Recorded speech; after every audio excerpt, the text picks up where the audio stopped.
All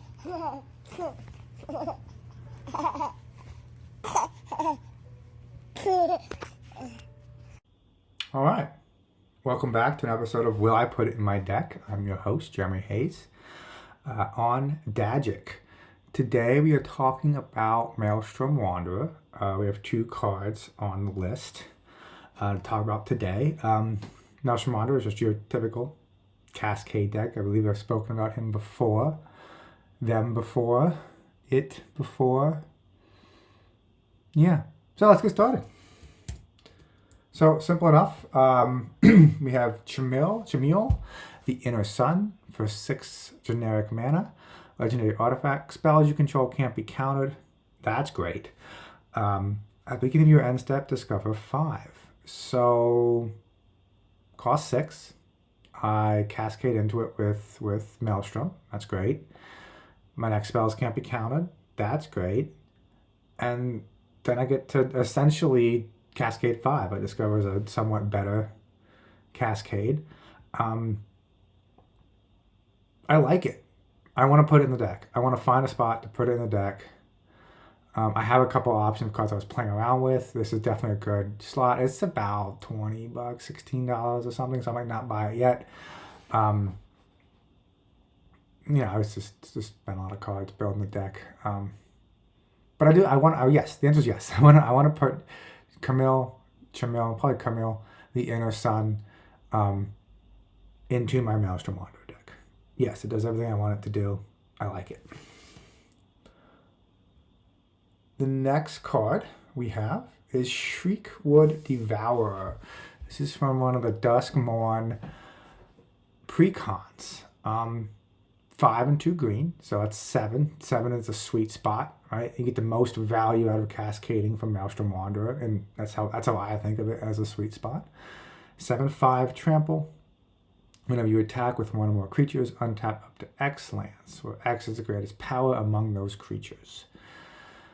So if you cascade into this with Maelstrom Wanderer, all your guys have haste. You're swinging both of these. You're untapping 14 lands. No, 7. You're untapping 7 lands, where X is the greatest power among those creatures. 7 lands. I already have 2 effects like this. Two or a few. 2 that I can think of.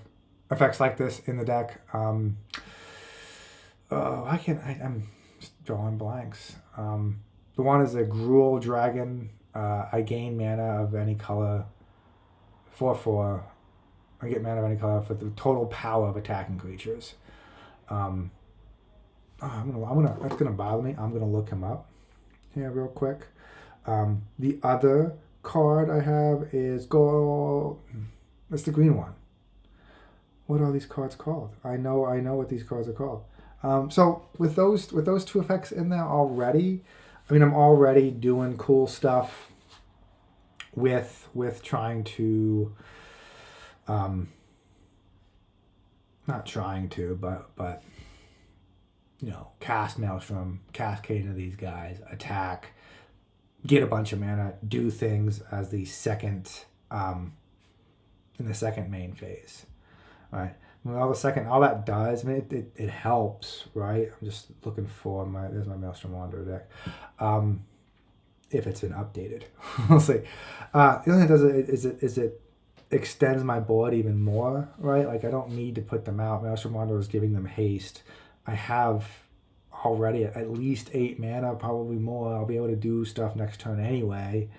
I do want them to board wipe. But if I overextend myself, but just I want them to kill Maelstrom Wanderer, but that's it. I don't want to put a bunch of other stuff out. And then Old Gnawbone. Old Gnawbone is the green one, right? Old Gnawbone makes treasures. And Klauth, Unrivaled Ancient, is the other one. 4/4. Whenever Klauth the Ancient attacks, add X mana of any combination of colors, where X is the total power of attacking creatures. Spend this mana only to cast spells. Neat. Until you don't lose this mana as steps and phases end.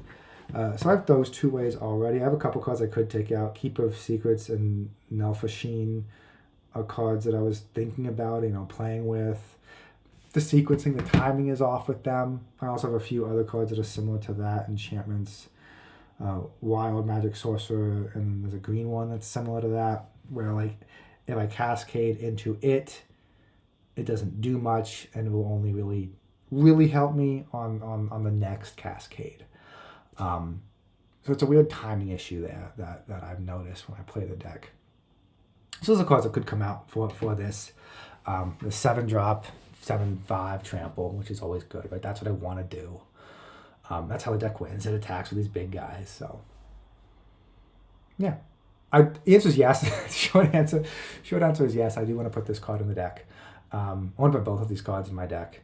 I just got to find spots for them. I should be able to. Why I'm talking about, oh, well, maybe untapping my lands isn't a great thing. Short answer, yes. I will find I do want to find a spot for Shriekward Devourer here. He's crazy looking. He's got eyes or mouths in his tree hands there. Is that just like a indentation? I don't know. But he's got mouths in his trunks. 3 mouths, 1 trunk. 4 mouths. I see the 4th one there at the bottom. 1 tree trunk. But he's a good card. Camille the Inner Sun, good card. That's from an Exelon set. The second Exelon set, so that's older. Man, it's printing a lot of cards these days. You don't notice a lot of them. But spells can't be counted as relevant. And then I get a thing. The end of every end step, which is cool. All right, that's it. Those are the 2 cards I'm considering for my Maelstrom Wanderer deck. Leave a thought in the comments of if you would put them in your Maelstrom Wanderer deck, or if you already run them in your Maelstrom Wanderer deck. Are they good? Do they do what I hope they do? Or why did you replace them? Like and subscribe if you want to keep knowing what I'm going to put in my deck, or what I'm thinking about putting in my deck. Thanks for joining. This has been Dagic. Have a good one. Later.